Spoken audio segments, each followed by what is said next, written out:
Good morning. Happy Tuesday. Welcome back to Fit Body Secrets.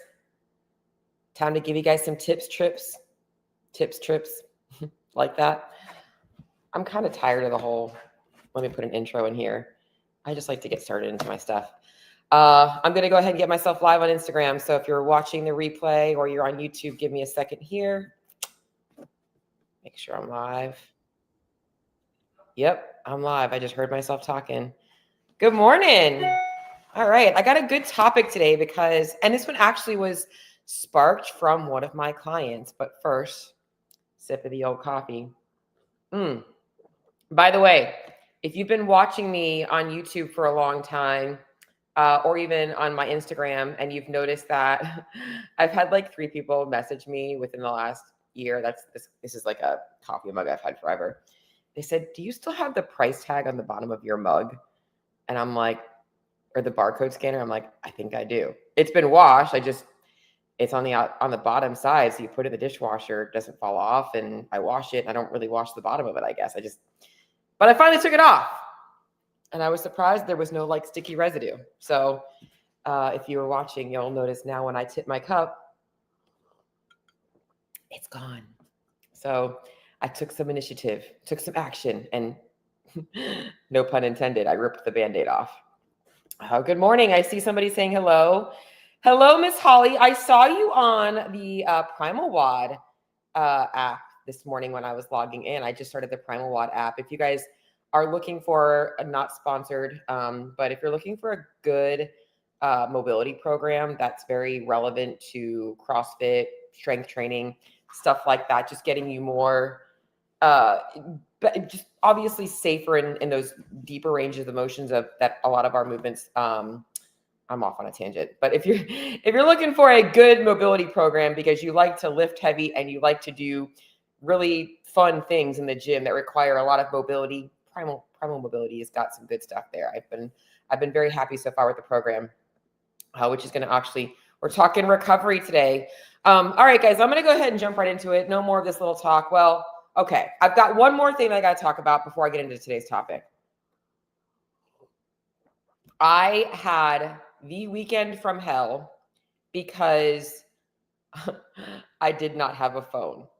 I don't think anybody recognizes how much our lives are intertwined with technology and social media and the phone in general, and how many things we do from our phones.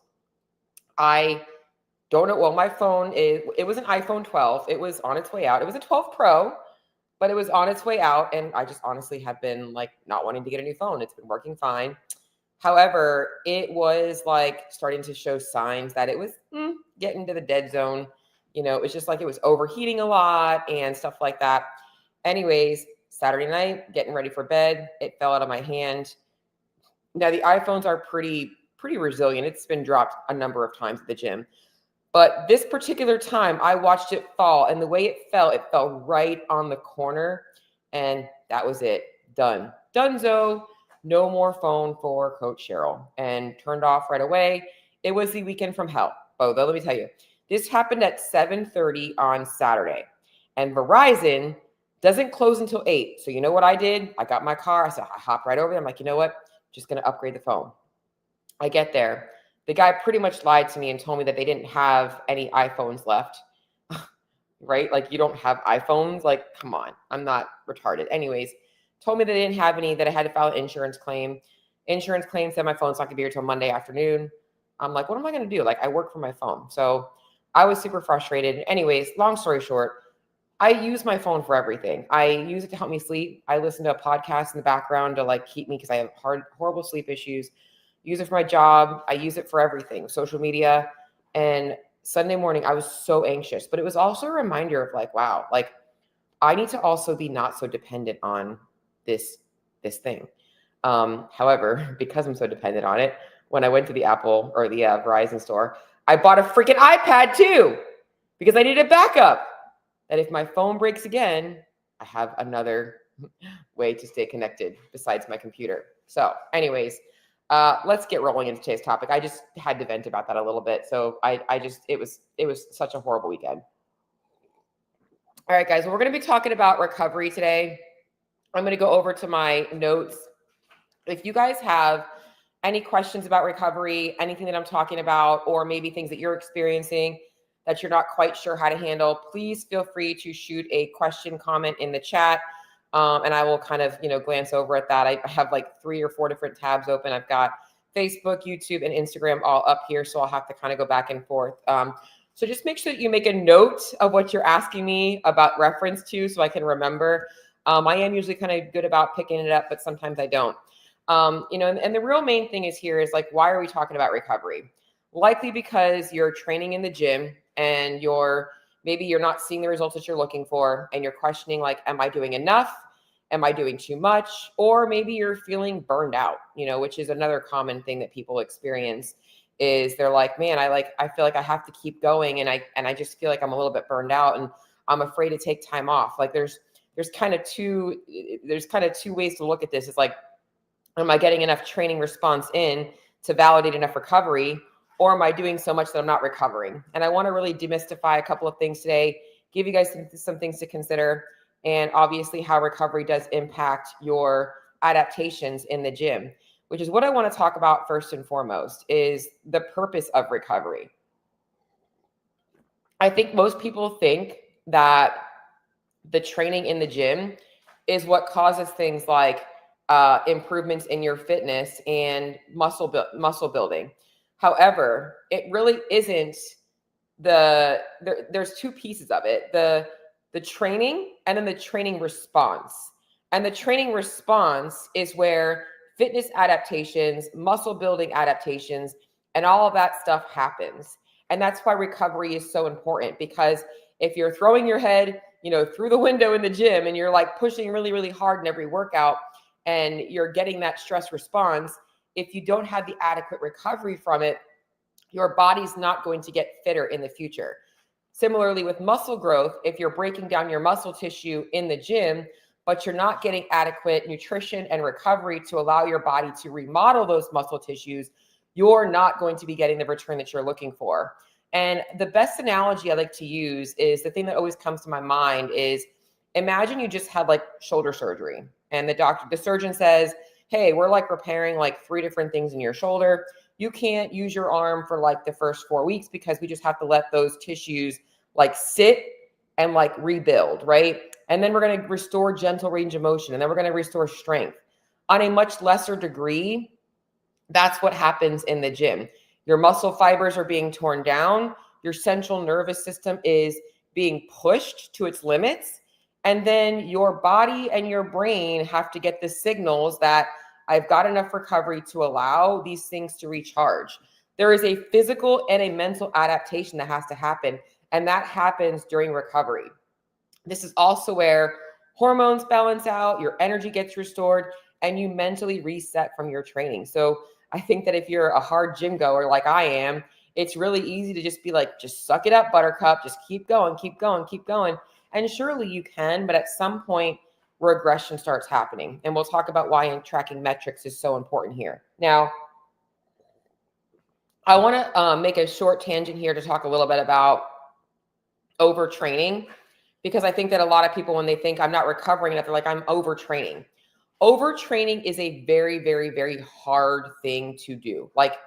What it normally comes down to is overtraining is really something that happens from years and years and years of chronically beating your body into the ground, and that causes a lot of negative things. However, you can see some acute symptoms of overtraining in a much more milder way if you're just increasing volume too quickly. So I get this a lot with people that decide to start running. High rocks is a big thing now. They're not running at all, and now they're running 8K a day. It's okay, your knees and your tendons and your ligaments are not conditioned to all of that volume. So overtraining is just usually because somebody either has not taken enough recovery, or they increased their training volume significantly too quickly. However, it's very hard to get into an overtrained state because your body and your brain have so many protective mechanisms.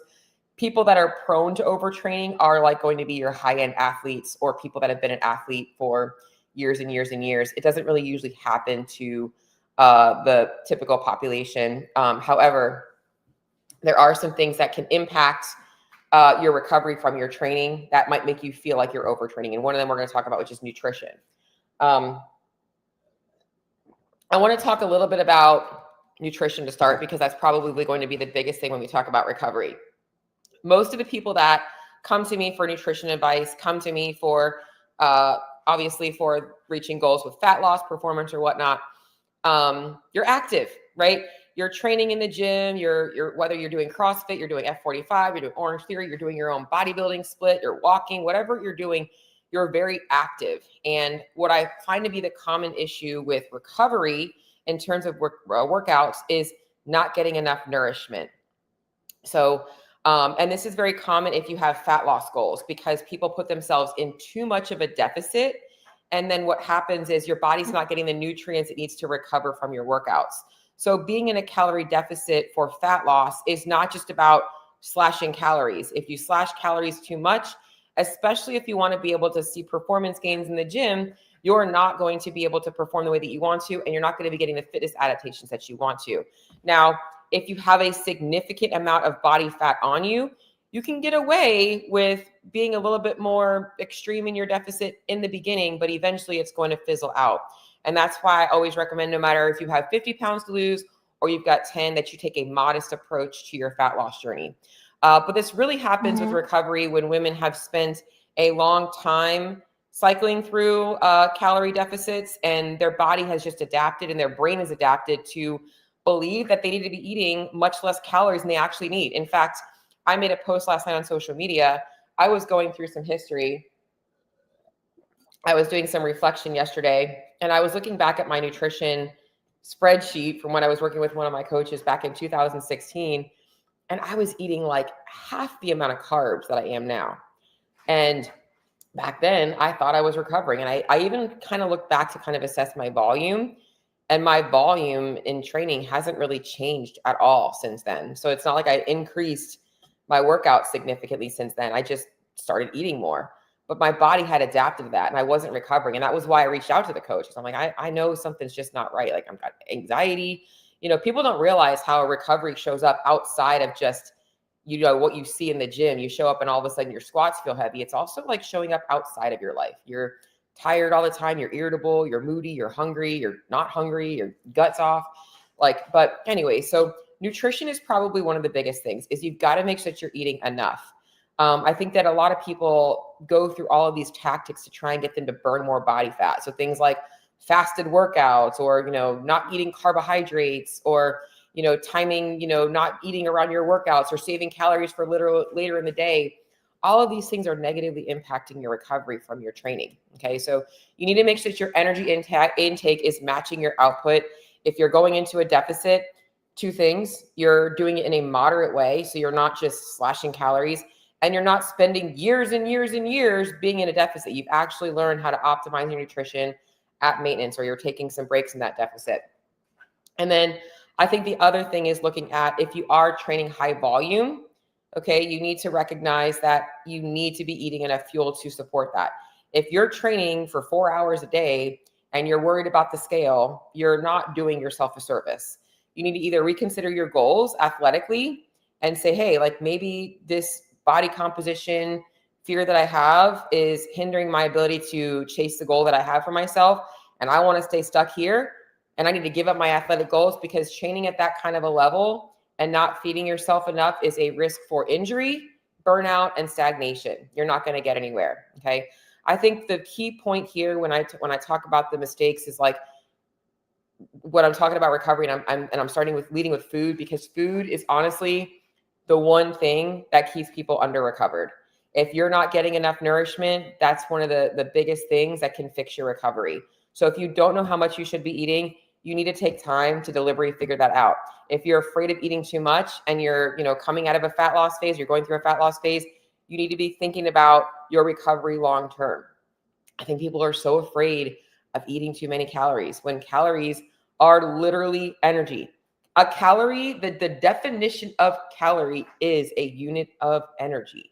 And energy is what your body needs to recover. So this is why I'm opening this whole topic today on recovery with, are you eating enough? If you're not eating enough, you're going to be under recovered.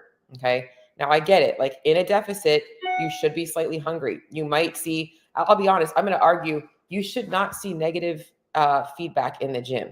And I only can say this because I work with, I should say I work with now. I work with now around 80 people, but I've worked with thousands and thousands of people who have been through my program who report PRs over and over again in the gym while being in a fat loss phase. So I would like to argue with those people that tell you that when you're in a deficit, you're going to see that your strength goes down. You're going to see that your performance goes down in the gym. I don't believe it. I think that's bullshit. I think it means that person was in too much of a deficit. Okay. Just a little tangent on there. Let's talk about some of the factors outside of nutrition. And I opened with nutrition because that's the easiest one for you guys to fix. You have the most control over it. It's the easiest to apply. But let's talk about some of the factors that are also going to influence your recovery. Number one is your training age and your experience. Okay, so a beginner versus an advanced athlete is going to recover very, very differently. So perfect example of the whole overtraining thing. If I have not done any fitness, okay, and I go into the gym and I'm training and I just go from 0 days a week to 6 days a week of CrossFit, I am risking overtraining if my body is not used to that adaptation. However, somebody who's been training for years on end can train for 6 days a week and not get overtrained, right? The volume you can handle is much different as you age in your training. So you have to recognize that as well. I think that it's really important for people to differentiate between, like knowing when you need to do less and when you need to just make sure you're taking a more gradual ramping up into doing more. With CrossFit in particular, okay, the CrossFit program was designed by nature to be done 5 to 6 days a week. That is the sweet spot for CrossFit. However, like the volume of what we do in the gym 5 to 6 days a week is very different than what a lot of people do when they're going 3 or 4 days a week. So it ends up averaging out to be about the same. So you need to look at your training age and your experience. Also looking at some of the central nervous system adaptations that happen. So like when you're learning new skills and obviously you're adapting to new movement patterns, there's an acquisition of adaptation that has to happen. So that requires a little bit more central nervous system recruitment, maybe a little bit more time, a little bit more recovery there. Okay. Another thing that impacts, number two, impacting your recovery, and this is a big one, hormones, specifically for females, your female hormones and your menstrual cycle. Ladies, I'm going to start with saying you do not need a special program for going through perimenopause or going through your period. You don't need to be syncing up your training with your cycle. You don't need any gimmicky shit. Okay. You need to understand how to gauge what's going on with your body by the signals it's giving you. All right. When all of a sudden your appetite's creeping up and you're like trying to white knuckle your way through the day, that's a sign that you probably should be eating a little bit more. Okay. Like when all of a sudden you're getting ready to start warming up and you just feel kind of crummy and you see 1 rep max deadlift on the board, but your back is feeling a little achy, not the time to be going for a new PR, right? It's like you have to learn how to listen to your body, but your cycle does impact your recovery, your strength, and your appetite. The changes in progesterone. So estrogen is your body's natural anti-inflammatory. When your estrogen levels rise and fall, you're going to see changes in your inflammation markers. You have to understand it's not about you having a special program, but those things do impact it. So if you're a CrossFitter, I got this last week from one of my clients. She's like, I had a horrible week at the gym. Couldn't hit any of my lifts, was well under percentages. My running felt horrible. And on my check-in form, there's a part that says, are you premenstrual? And she put yes. Okay. That's expected. The more you learn how to just expect, hey, I'm not going to feel great today. If I do better than I anticipated, that's what I'm going to do. In fact, I do this all the time right now with myself because my sleep right now is up and down. It's like, I have good weeks and bad weeks. And if I wake up and I know that I didn't sleep well, when I go to the gym, I'm like, okay, this is my basic, I'm going to move through this. If it feels better, I'm going to push. And a lot of times I exceed my expectations. So lower your expectations on those weeks. Okay. I think that it's really important that you stay consistent with your training. I think that people think that, oh, if I'm not recovering in this because of my period, that I should just stop training. And I think what's better is just adjusting the intensity and keeping yourself moving. That's actually better for recovery, because going back to how adaptations happen, that's giving your body and your brain the signals that, hey, this is what I can handle. And you start managing that a lot better. Another thing that impacts your recovery is sleep and stress. Okay. So as I just mentioned, so if your sleep is crap, you're not going to be feeling great. That's when your muscles are repairing. Mentally, you're not going to feel as sharp. Hormone balance, like a lot of things are going on. In fact, a lot of people are like, well, I'm not doing anything at night, so I shouldn't be eating before bed. Yo, your body is so active when you're not awake.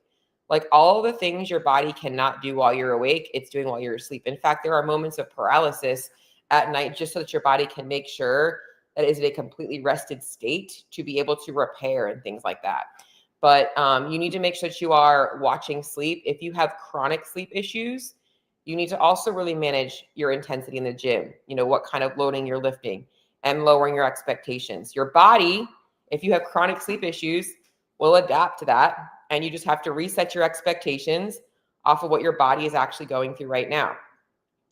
I think another big thing that people don't realize that impact your recovery, because we just always focus on like the physical stuff, is the hidden stress that happens in our life and our daily demands. You know, when you're thinking about work stress and family stress, traveling, all the other stressors that are going on in your day, that's all impacting your recovery. Like when I've had a very stressful day or I have a stressful day coming up, my workouts just don't feel as good. You're not going to feel as present.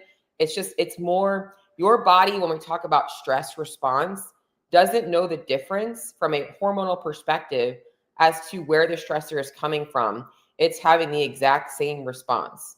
It's like turning on a switch 3 different ways. You can just, that's how you can think of it. It doesn't matter how you turn it on, you got it turned on. Okay. So you have to recognize that other lifestyle factors are going to impact your recovery.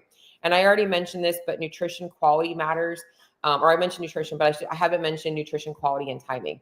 I mentioned a little bit about the under eating, but more specifically, you need to be taking in the right types of nutrition around your training.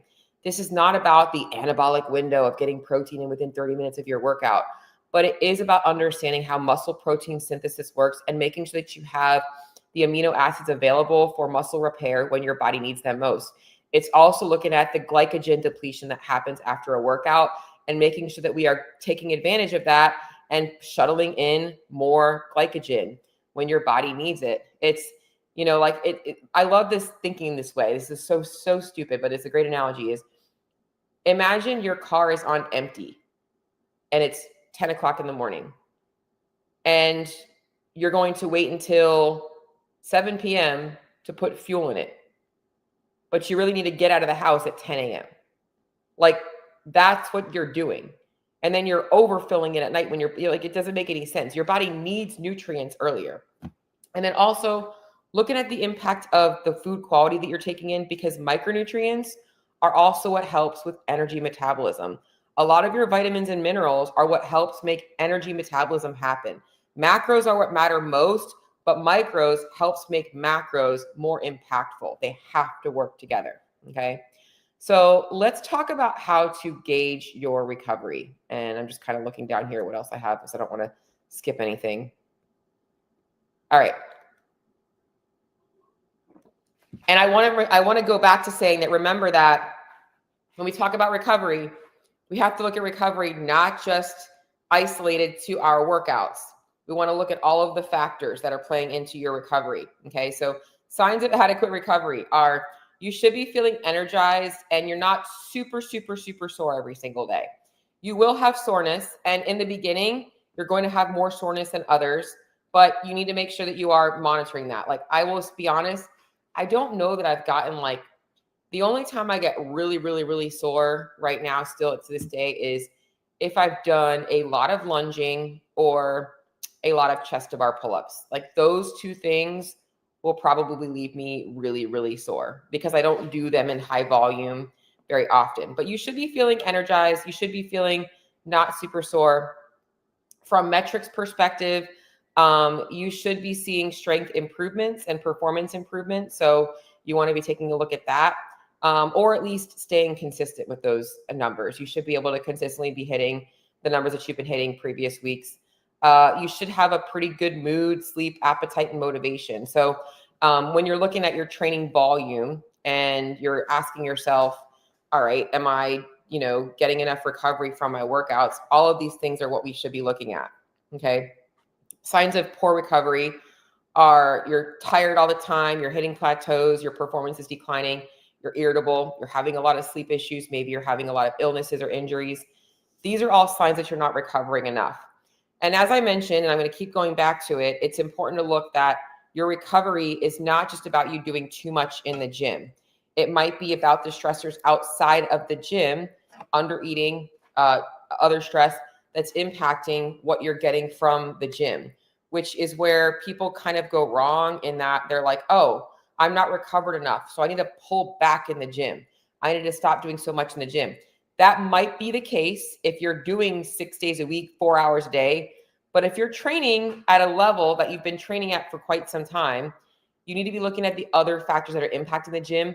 And rather than skipping the gym, it might be modifying to adapt a little bit better to the current stressors that you're experiencing outside of the gym. We want to dilute the intensity a little bit to get you making forward progress with what you're having to handle right now. Okay. So let's talk about some other tools you can use to also gauge recovery as well. If you wear like a Whoop band, a Fitbit, a Garmin watch, something like that, this is where some of those things can be helpful. The Whoop band in particular does a pretty good job with recovery in that it does assess things like your sleep, your HRV, and your resting heart rate to help you figure out your recovery score. However, we are all different with what we can mentally handle. So I always recommend whenever we're looking at like metrics from any kind of like data, like calculations and obviously gadgets and stuff like that, that we want to also take into consideration the intuition of how we feel. However, if you're seeing that like your trends of your resting heart rate are going up over time, maybe your HRV is going down over time, those are signs that maybe you are under recovered. Also looking at, like your motivation in the gym, how are you feeling with your motivation in the gym?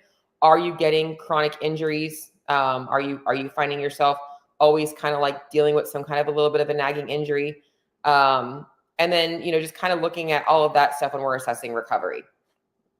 So I think the main thing and the main takeaways that I want you guys to hear from today, well, let's kind of talk about training volume first, and we'll kind of go into the takeaways.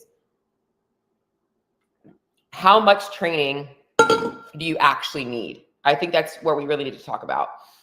Because when we talk about recovery, we need to look at recovery from the training volume that is adequate to allow you to see the change that you're looking for.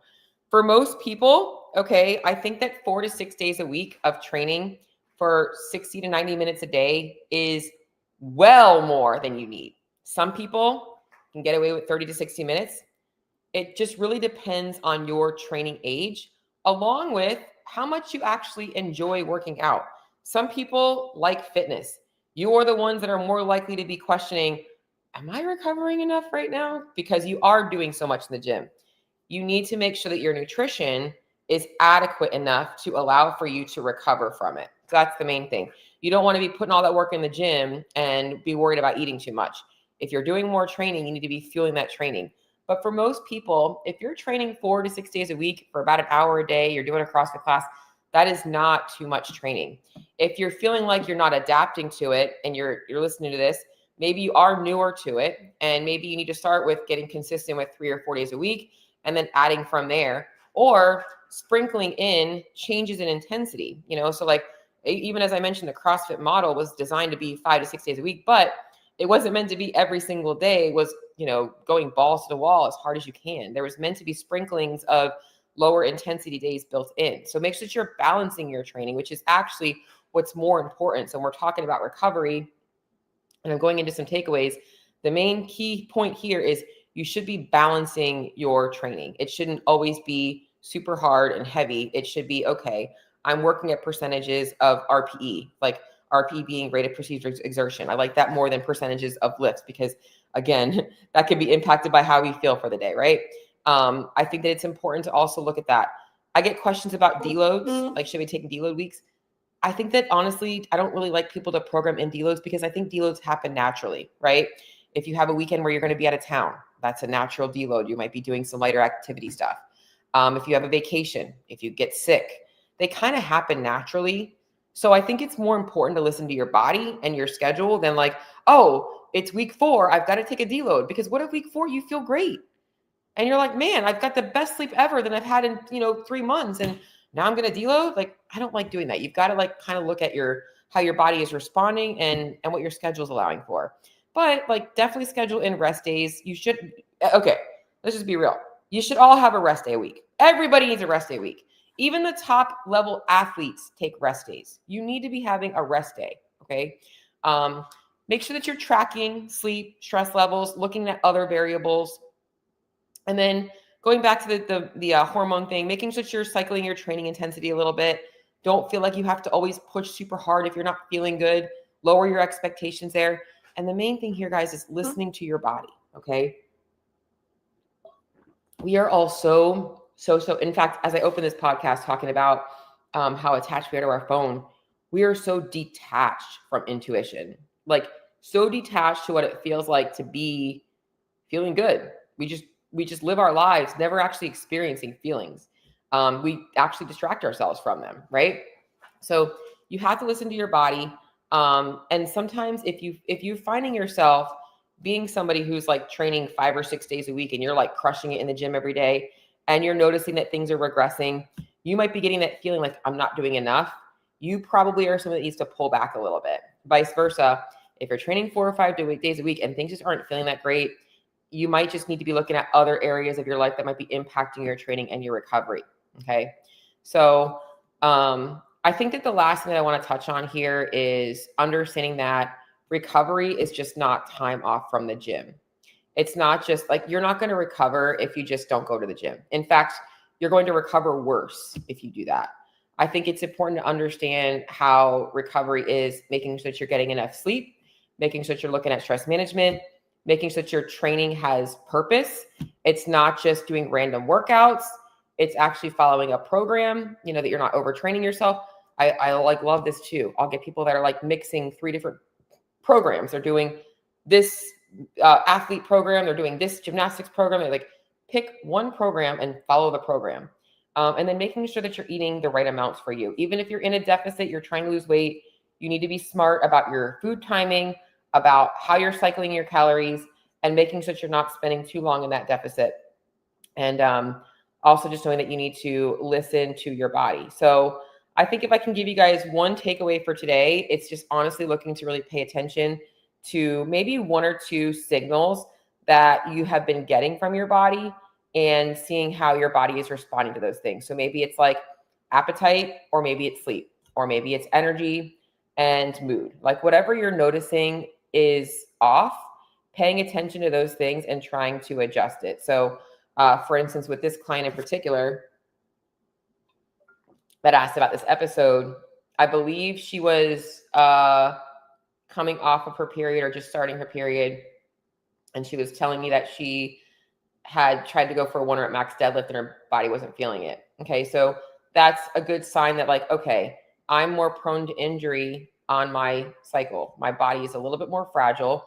So going into next month, the week of my, I'm going to get my period, I'm going to make sure I'm a little bit more mindful about my lifts, and I'm not going to worry about pushing high percentages that day. I'm going to keep the weights a little bit lighter, maybe do a little bit more aerobic based training and do that. In fact, something I didn't touch on today, but the athletes that recover the best, do you want to know what the common denominator is?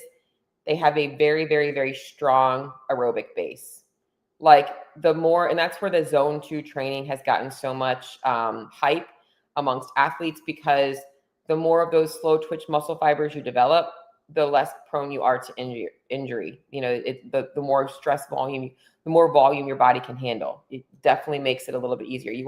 There's a fine tipping point to it, because you do too much, you're going to blunt your power output. But cycling in, if you're somebody that you're hearing this, you're like, man, I hate those long workouts.